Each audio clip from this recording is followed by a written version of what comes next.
Okay. So now we have on this side laundry room. So washer and dryer would be in here. Older set of cabinets. Potty.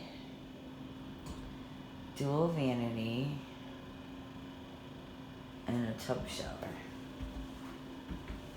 So this is a little narrow right here. That would bug me.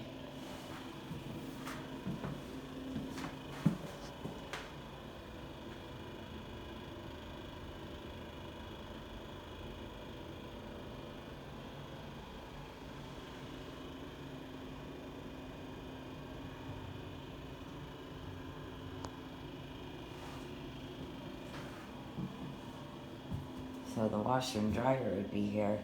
So your whole space in here, the washer and dryer would stick out probably beyond this wall.